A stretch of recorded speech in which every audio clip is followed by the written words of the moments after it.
da mucho gusto comenzar una nueva serie titulada Las señales del fin, o también podríamos titularla Las señales de los últimos tiempos, porque no cabe duda que nos encontramos en un tiempo maravilloso donde están sucediendo y convergiendo demasiadas señales en el mundo que nos indican sin lugar a ninguna duda que verdaderamente nos encontramos ya no en los últimos tiempos, podría yo decir con toda seguridad en los últimos días. Por ejemplo, cuando Jesús resucitó de los muertos, los discípulos recordaron, ¿verdad?, que Jesús había profetizado de su resurrección. Dice en el Evangelio de Juan, capítulo 2, versículo 22, por tanto, cuando resucitó de entre los muertos, sus discípulos se acordaron que había dicho esto y creyeron la escritura y la palabra que Jesús había dicho. Entonces, aunque ya habían creído en la salvación, o sea, los discípulos ya tenían la salvación, ahora podían confirmar que al ver las profecías cumplidas podía llevarlos a un nivel mucho más profundo de su fe.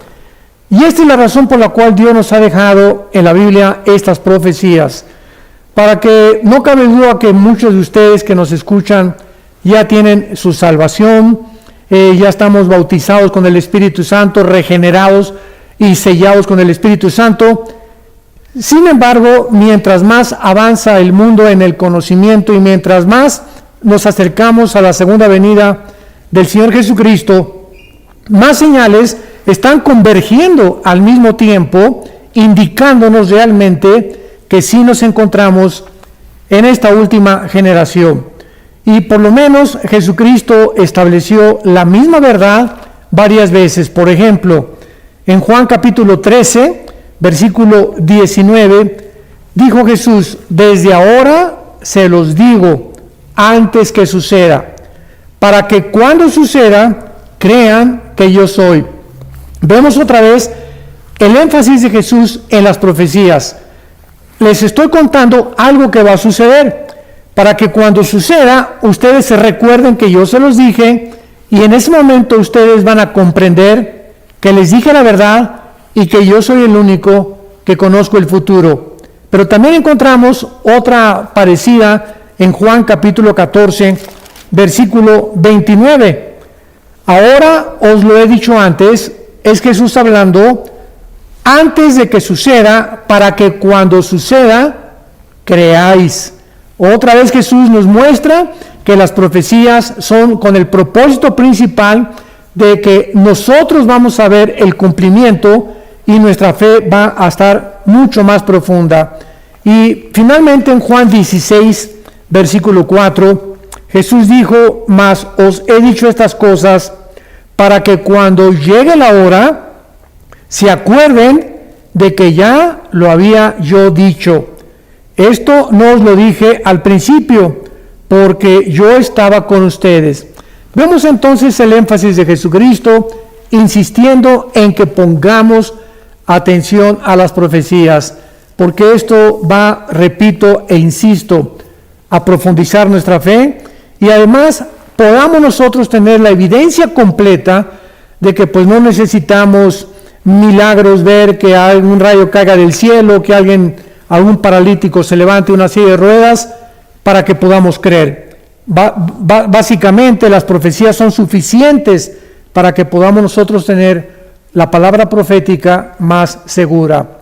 Muy bien, ahora vemos nosotros que estas increíbles profecías cumplidas es una de las más grandes manifestaciones y pruebas de que Dios existe y de que la obra de Dios a través de la historia y a través de todos los eventos que están sucediendo son reales y profetizados con siglos de anticipación. Veamos, por ejemplo, en el libro de Isaías capítulo 44, que Dios estableció a través de este profeta una evidencia absoluta para que también pudiéramos nosotros creer, los que estamos en el siglo XXI, realmente que las profecías de Dios son completamente sin ninguna equivocación y se cumplen al 100%.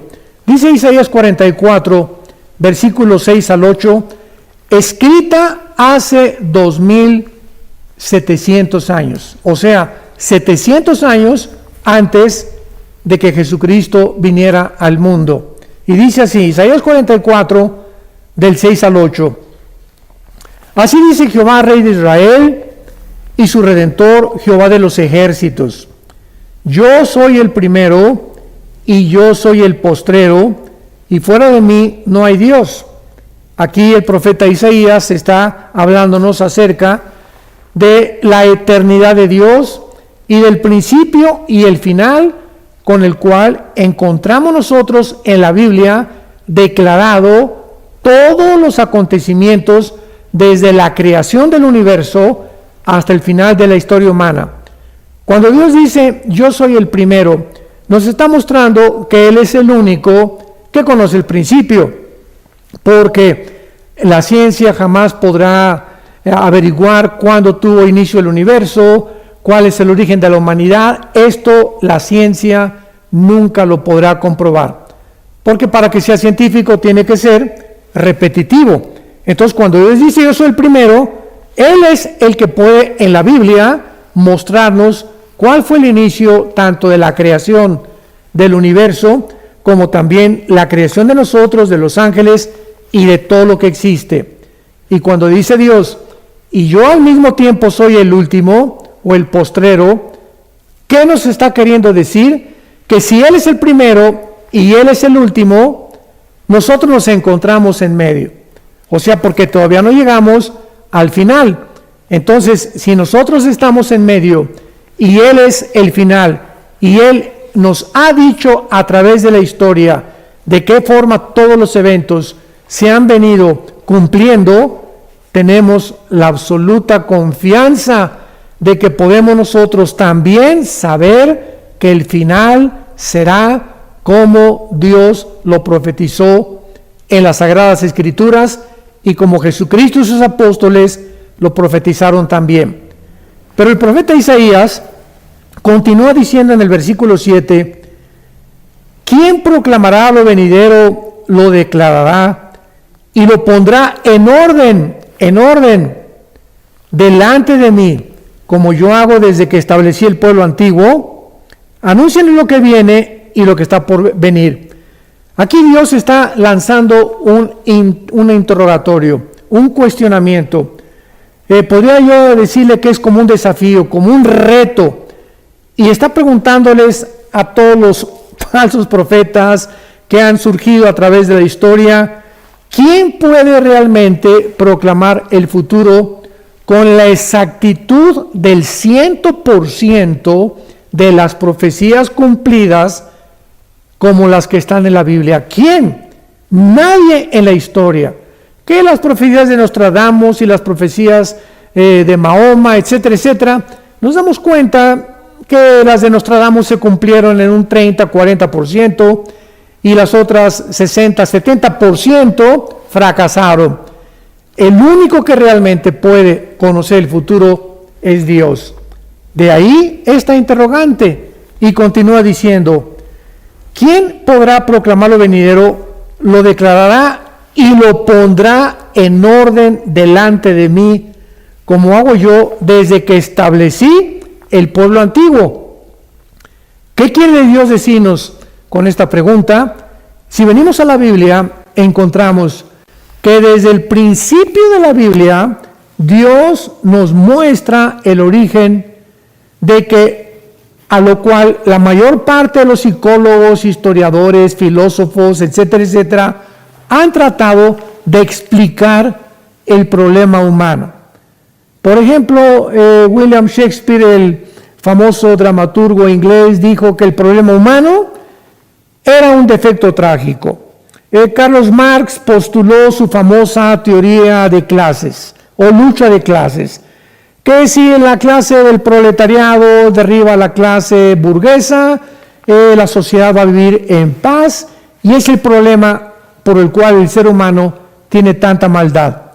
Sigmund Freud, el médico vienés, también se atrevió a decir, no, el problema del ser humano es realmente el medio ambiente y la sexualidad desde la infancia. Todos estos escritores, famosos psicólogos, dramaturgos, han tratado de explicar por qué el ser humano se comporta de una forma autodestructiva. ¿Por qué el ser humano hace lo que hace cuando está atentando contra su propia salud, su propia familia y contra su propio medio ambiente? Bueno, desde el principio Dios en la Biblia nos los muestra. La razón se llama el pecado. El pecado es como un virus que entró a la humanidad y nos contagió a todos. Y es la razón de los huracanes, de los COVID, de las pandemias, de los terremotos, de los tsunamis, de los cánceres, de las enfermedades y de todas las miserias que el ser humano ha atravesado a través de todos estos últimos casi 6,000 años de historia. Así que cuando dice Dios, ¿quién podrá en orden de mí todo lo que yo hago?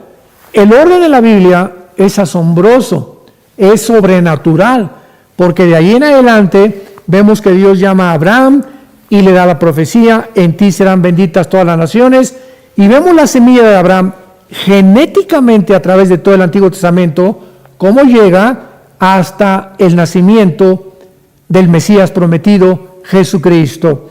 Y de ahí en adelante pues vemos todo en el Antiguo Testamento también, que encontramos el orden de todos los imperios. En el libro de Daniel, Daniel profetiza hace 2600 años que después de Babilonia vendría otro imperio, tal como la historia lo corrobora, que fueron los medos persas.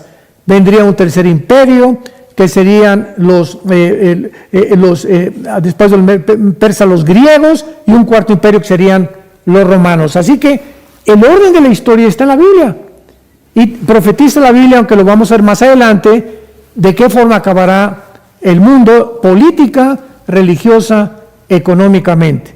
Así que esto es maravilloso. Cuando venimos a la Biblia, nos damos cuenta que estamos sobre un fundamento seguro, sobre algo que tiene bases no solamente bíblicas y teológicas, sino filosóficas, históricas, paleontológicas, genéticas, químicas, matemáticas y de la disciplina académica que podamos mencionar. Vamos pues a continuación y ver que nuestra expectación no debe ser de temor ante todo lo que está pasando en el mundo, porque los cristianos no estamos esperando un final, sino que estamos esperando un nuevo comienzo de la historia.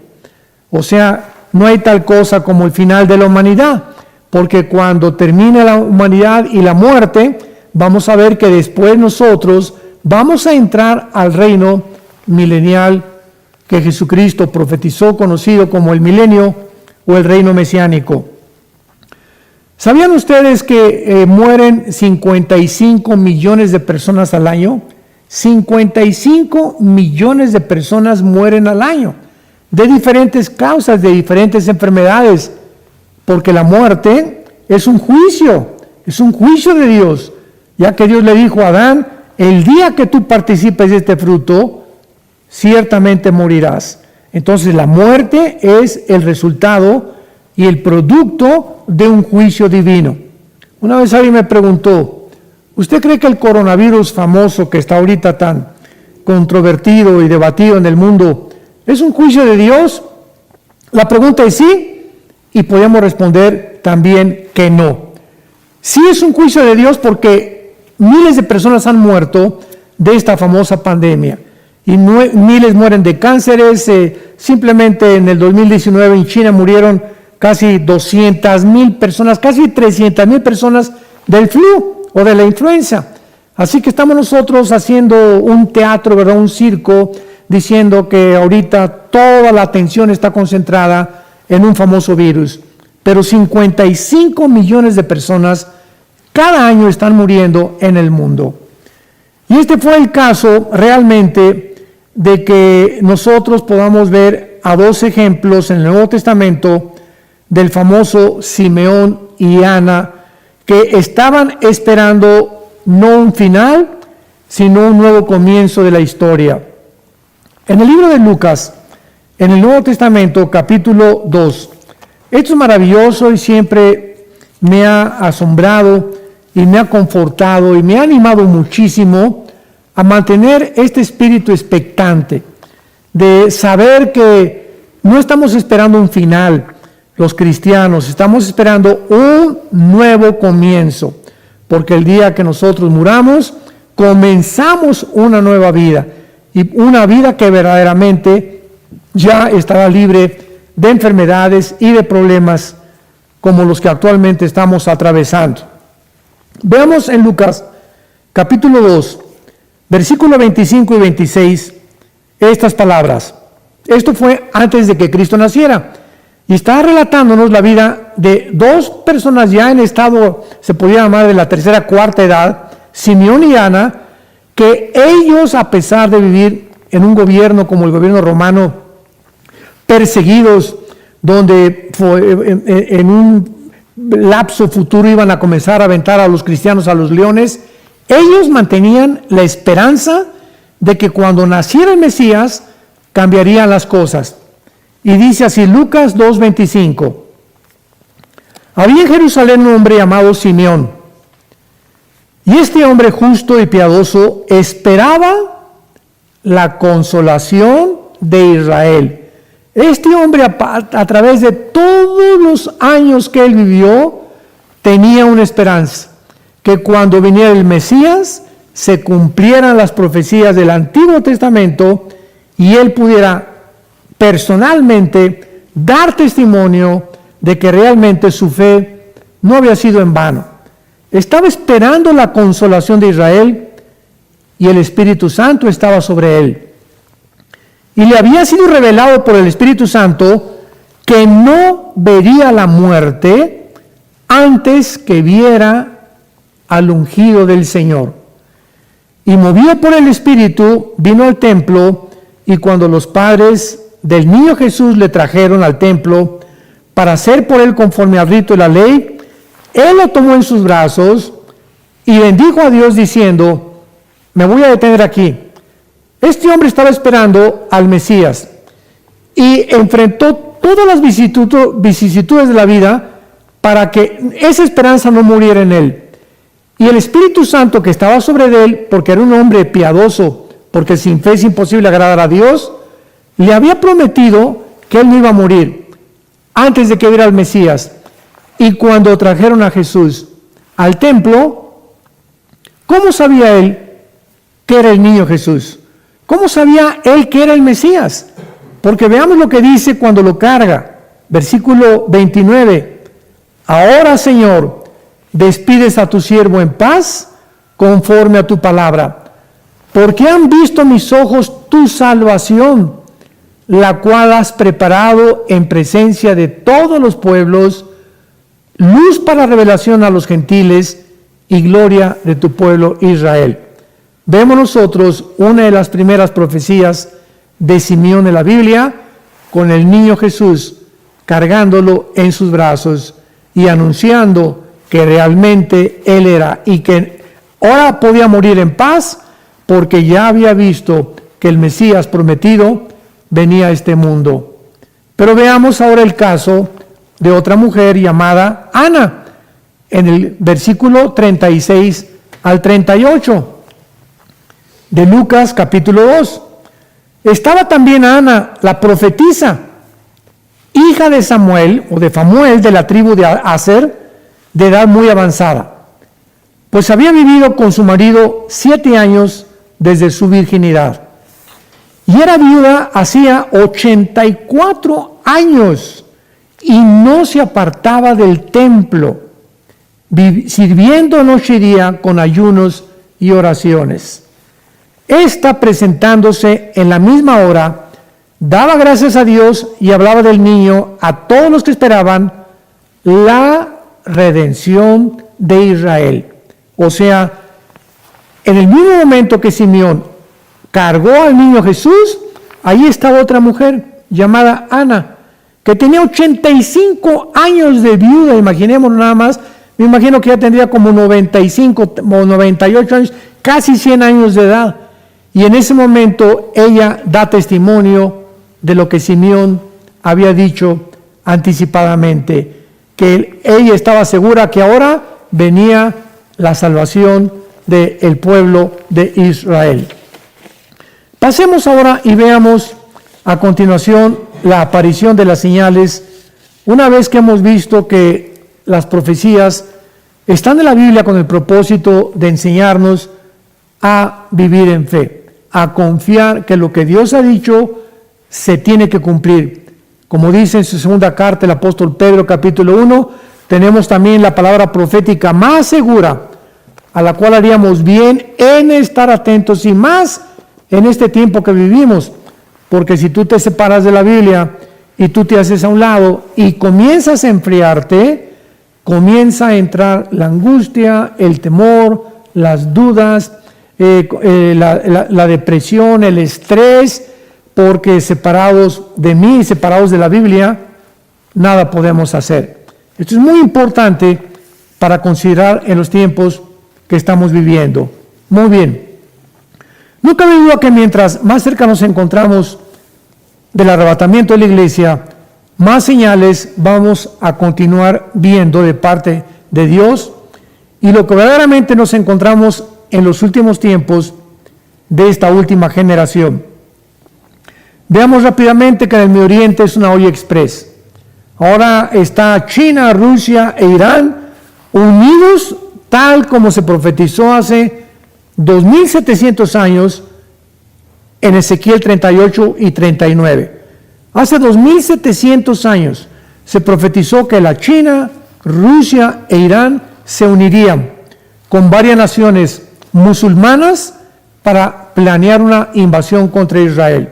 Entonces vemos que también se levanta Turquía con el presidente Erdogan amenazando a Israel hace algunos meses, diciendo que él no va a permitir que más naciones árabes se unan actualmente, como ya lo hicieron los Emiratos Árabes Unidos, Bahrein, Sudán y últimamente la nación de Marruecos, que está, ¿verdad?, al sur de España, en el norte de África.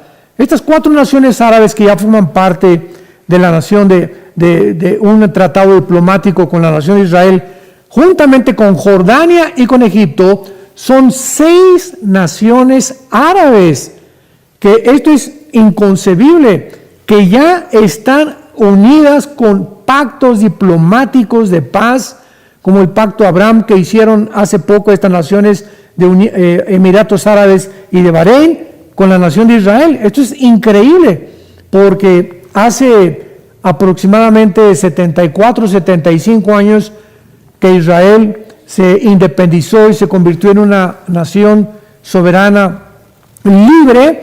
Jamás había en la historia, o jamás se había concebido que pudieran naciones árabes comenzar a unirse a Israel en pactos de paz. Entonces, estamos realmente en un mundo donde las profecías están convergiendo rápidamente. Europa, ¿qué podemos decir de Europa? 1957 se firmó el famoso Tratado de Roma para que ya pudiera Europa considerar que se eliminaran las fronteras, los aranceles, que pudieran realmente eliminar también los impuestos y que pudieran tener un solo ejército, una sola moneda, un solo gobierno. Y poco a poco, hasta el siglo XXI que nos encontramos, se han reunido casi 29 naciones. Inglaterra se acaba de separar con el famoso Brexit de Europa porque quiere mantener la libra esterlina, su nacionalidad, su independencia. No quieren seguirle pagando impuestos a la Comunidad Europea o a la Unión Europea, y Europa se está hundiendo económicamente. Actualmente sobreviven nada más Alemania y Francia. Y Francia también, ¿verdad?, con grandes trabajos, agarrada de Alemania para no hundirse. Vemos el hundimiento de España, de Portugal, de Italia y de Grecia, donde estas 4 naciones ya ni el Fondo Monetario Internacional ni el Banco Mundial ya pueden sostenerles ni ayudarles a poder levantarse. Y le agregamos el famoso coronavirus. Pues ahora con el coronavirus, pues ya un confinamiento en España que ha llegado a un totalitarismo dictatorial, con unas arbitrariedades que están viendo ya casi en todas las naciones del mundo. Ahora vemos nosotros que las personas de edad, porque Europa es un continente de personas de la tercera, cuarta edad. La mayor parte de los europeos ya no quieren tener hijos. Entonces es un continente viejo. ¿Y qué va a pasar con este continente viejo? Ahora con el coronavirus, donde ya están muriendo todos los de la tercera, cuarta edad, y si no se están muriendo, los están matando, como lo hicieron en la Toscana, al norte de Italia, cuando comenzó esta pandemia. ¿Qué va a pasar? Bueno, es muy fácil de poder discernir. Saben ustedes que Grecia y Italia y algunas naciones como Alemania y Francia abrieron sus fronteras a todos los refugiados que venían del Medio Oriente. Todos los refugiados de Siria, de Irak, han entrado por Grecia, han entrado por Italia, han comenzado a entrar a todas las naciones. Simplemente hay más de 40, 50 mil refugiados en cada una de estas naciones que acabamos de mencionar. ¿Y qué va a suceder? Bueno, pues los musulmanes se reproducen al 7:1. ¿Qué quiero decir? Que por cada europeo que nacen 7 musulmanes.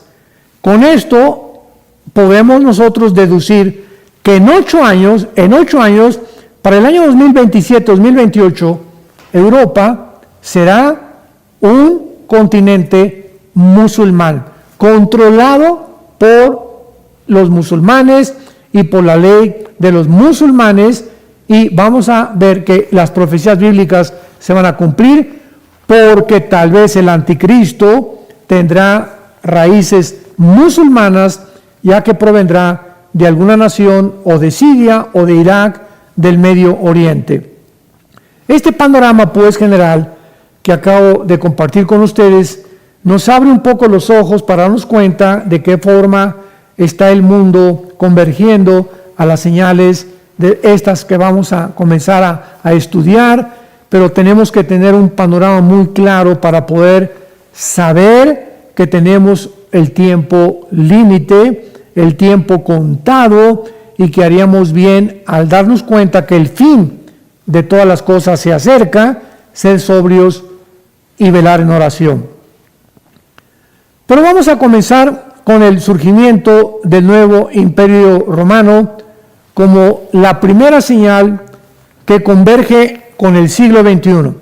Vamos a ver una señal que se mostró hace 2600 años con algo que está actualmente llevándose a cabo políticamente y religiosamente en el mundo. En el libro de Daniel, capítulo 2, Daniel hace 2600 años profetiza las naciones y los imperios que de una forma cronológica iban a surgir en el mundo antes de que Jesucristo regresara. Vuelvo a repetir, de una forma cronológica. Nos acordamos de la profecía de Isaías 44, que dice Dios: ¿quién pondrá en orden las cosas de la historia como lo hago yo desde que establecí el pueblo antiguo? Pues vamos a ver que Daniel nos complementa y nos demuestra que Dios es el Dios de la historia, el Dios del tiempo, el Dios de la Biblia. En el capítulo 2 del libro de Daniel, Daniel revela el sueño al rey Nabucodonosor. Y el rey Nabucodonosor había tenido un sueño de una gran estatua que estaba formada por la cabeza de oro, los brazos y el pecho de plata, el vientre de bronce, las piernas de hierro y los pies mezclados de hierro con barro. El rey Nabucodonosor no pudo interpretar este sueño. Estaba perturbadísimo. ¿Qué quería este sueño decir? Y le habló a los astrólogos, le habló a los magos, nadie pudo revelarle el sueño. Daniel se puso a orar, capítulo 2 de Daniel, y el Dios de la Biblia le revela a Daniel la revelación y le explica las siguientes palabras. La cabeza de oro es el imperio babilónico, donde Daniel se encontraba en ese momento sirviendo. El brazo y el pecho de plata es el reino de los medos y los persas, que vinieron exactamente después de el imperio babilónico. El vientre de bronce, le dice el ángel a Daniel, es el imperio que sigue, que de acuerdo a la historia fueron los medos y los persas. Y el cuarto imperio, que tenía las piernas de hierro, es el imperio romano, tal como la historia lo confirma y lo corrobora. En ese mismo orden aparecieron los últimos imperios de la antigüedad. Sin embargo, los pies de la estatua estaban mezclados de hierro con barro. Y en ese momento Dios le dice a Daniel y le revela que estos 10 dedos de la estatua del sueño que tuvo Nabucodonosor, escuchemos con mucha atención lo siguiente, revelan el último gobierno que aparecerá antes de que Jesucristo regrese. Pongamos atención, estos 10 dedos de la estatua es la revelación final de que antes de que Cristo venga se formarán 10 naciones. Los 10 dedos representan 10 gobiernos, que en el capítulo 7 representan 10 cuernos, y en el capítulo 17 del libro Apocalipsis, el Espíritu Santo revela y explica que los 10 cuernos son los 10 naciones que el anticristo comenzará a gobernar y a través de las cuales gobernará la mayor parte del mundo entero. Pero veamos con detalle esta profecía en Daniel 2, versículo 42 en adelante. Y por ser los dedos de los pies en parte de hierro y en parte de barro cocido, el reino será en parte fuerte y en parte frágil.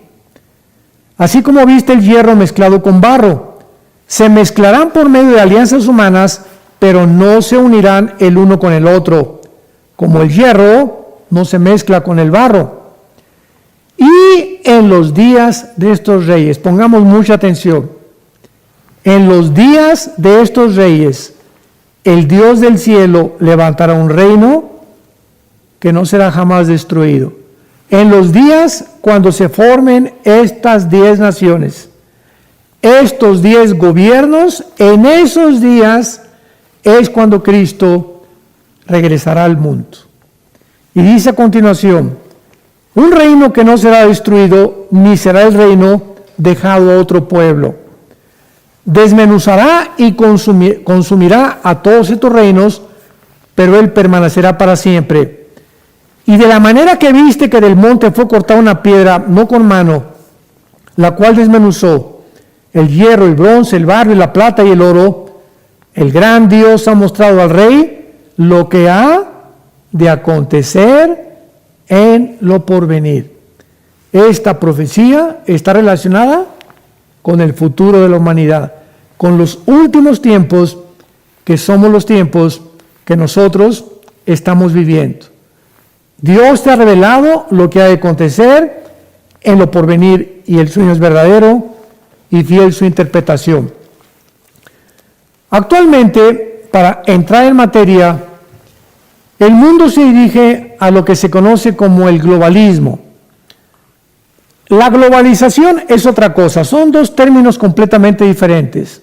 La globalización es la razón por la cual tú y yo ahorita, me pueden ustedes ver a través de los medios de comunicación, a través de los cuales yo puedo transmitir esta conferencia, este video, etcétera, etcétera, la forma como los satélites de comunicación han unido como una red, como una telaraña a todas las naciones, es al punto donde el mundo ha llegado gracias a la tecnología que tuvo su inicio en el siglo XX, en la década de los 70s, 80s. Eso es la globalización. El globalismo es otra cosa. El globalismo es una agenda que está manejada por un grupo de multimillonarios, una élite, que la forman los del club de Bilderberg, que algún día vamos a hablar de eso. Están detrás de esto un multimillonario llamado George Soros, David Rockefeller, Bill Gates, etcétera, etcétera. Y este grupo, esta élite, tiene como propósito principal quitar las fronteras del mundo, que ya se abran las fronteras a todo el mundo, que el mundo pueda llegar a ser gobernado por varias naciones. La Biblia dice que serán 10 naciones las que van a gobernar finalmente el mundo entero, que ya no haya leyes morales, que se permita el huracán que viene y el tsunami de inmoralidad, de la ideología de género, matrimonios gays, el movimiento LGTB, etcétera, etcétera. Este movimiento globalista tiene como propósito principal desbancar la familia cristiana, hacer a un lado y redefinir la familia y el matrimonio que tiene su fundamento en la Biblia y durante por 6,000 años ha sido entre un hombre, una mujer y los niños. Entonces, esta agenda global le interesa desbancar las religiones, los valores morales, para que finalmente sea el Estado el que pueda controlar a los seres humanos. Y de esta forma, ¿verdad?, mientras más pobreza, cuando nuestra lealtad ya no es a Dios, ni tampoco a Jesucristo, entonces el Estado quiere que la lealtad sea al Estado. Y la religión impide que nosotros tengamos una lealtad total al Estado. Por eso es que tiene que eliminar de alguna forma nuestra lealtad a Dios y acabar con todo aquello que represente a Dios. Esto es interesante porque la Biblia así lo profetizó, que así terminaría el mundo, donde dice en la segunda carta a los Tesalonicenses, capítulo 2, el apóstol Pablo, que el anticristo se hará Dios, se adjudicará el título de Dios, donde nadie más que Él gobernará y donde Él será el que controlará finalmente. Él resurgirá a Europa, Él traerá soluciones para el medio ambiente, para la pobreza, para los virus. Va a ser un genio, va a ser un hombre dotado de poderes extraordinarios, sobrenaturales, que vendrán del propio Satanás. Y ahí es precisamente donde nos encontramos y donde también en el próximo estudio vamos a continuar compartiendo con ustedes las señales de los últimos tiempos. Que Dios los bendiga y les esperamos para el próximo estudio.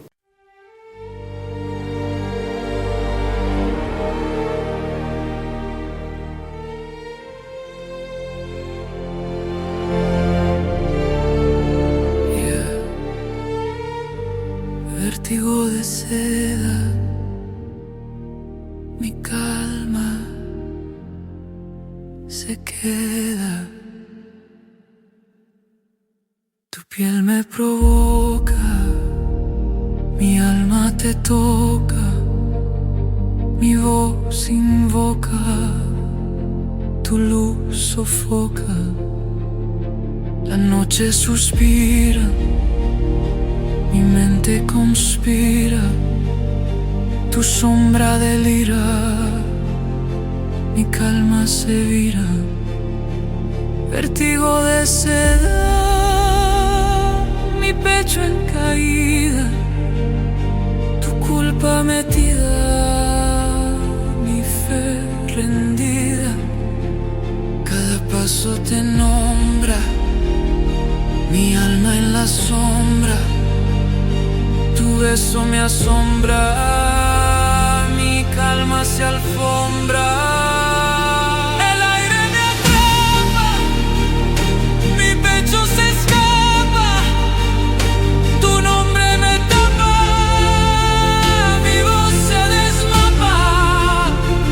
Vértigo de ser.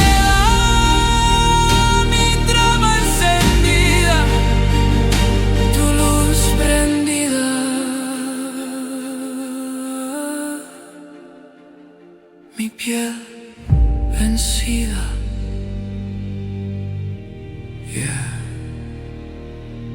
Vértigo de seda.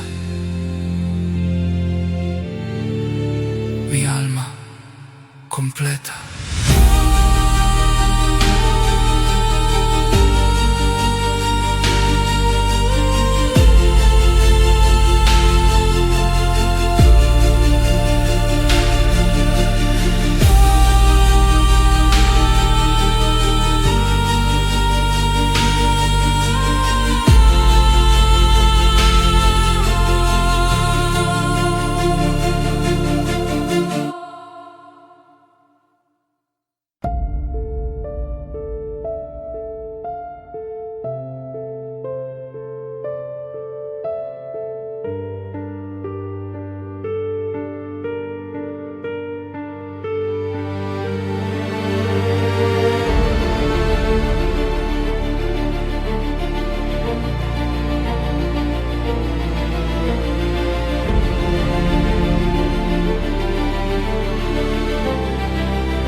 Vértigo de seda,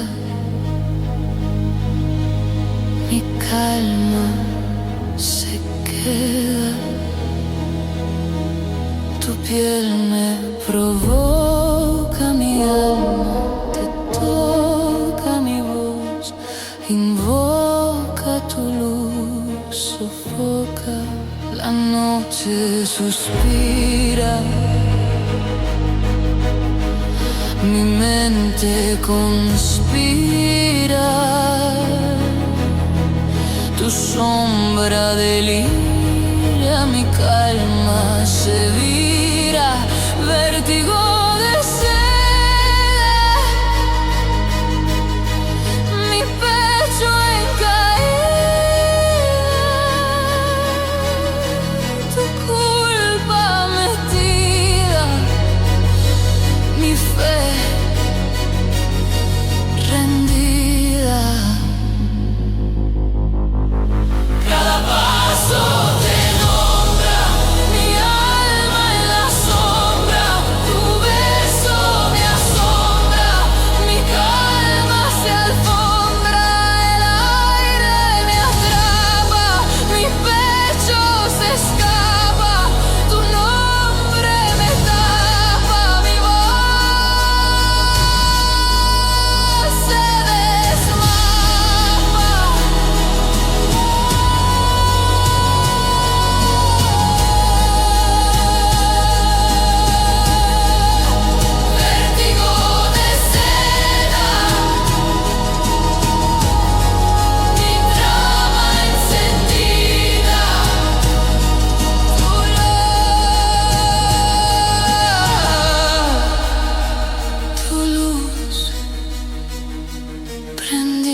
vértigo de seda,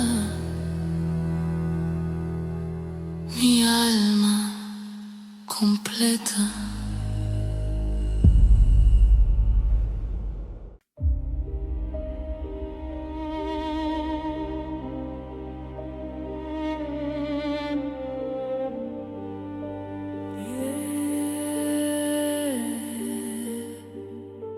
Vértigo de seda, mi calma se queda. Tu piel me provoca, mi alma te toca, mi voz invoca, tu luz sofoca. Suspira, mi mente conspira, tu sombra delira, mi calma se vira. Vértigo de sed, mi pecho en caída, tu culpa metida, mi fe rendida. Cada paso te nombra, mi alma en la sombra, tu beso me asombra, mi calma se alfombra, el aire me atrapa, mi pecho se escapa, tu nombre me tapa, mi voz se desmapa.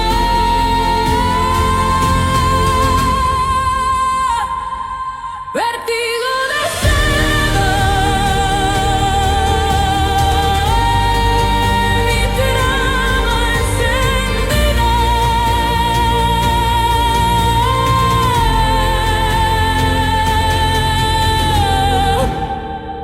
tu luz prendida, mi piel vencida.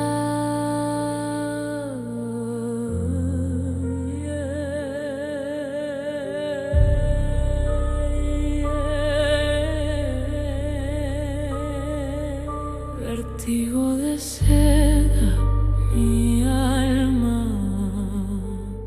completa.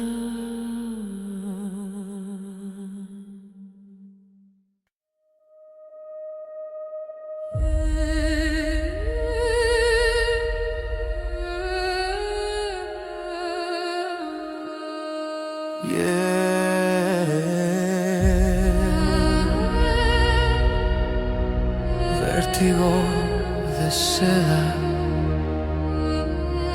mi calma se queda, tu piel me provoca, mi alma te toca, mi voz invoca, tu luz sofoca. La noche suspira, mi mente conspira, tu sombra delira, mi calma se vira.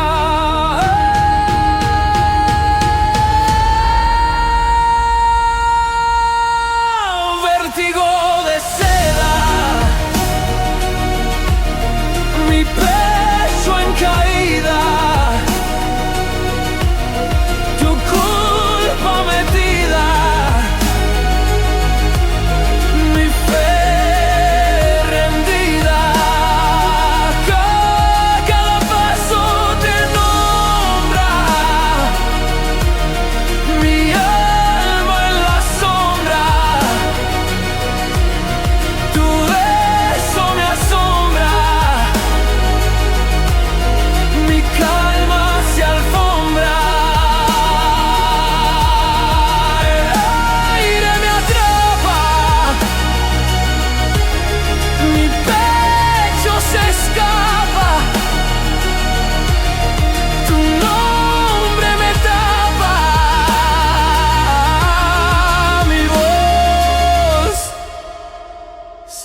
misma paz. Vértigo de seda, mi trama encendida, tu luz prendida, mi piel vencida.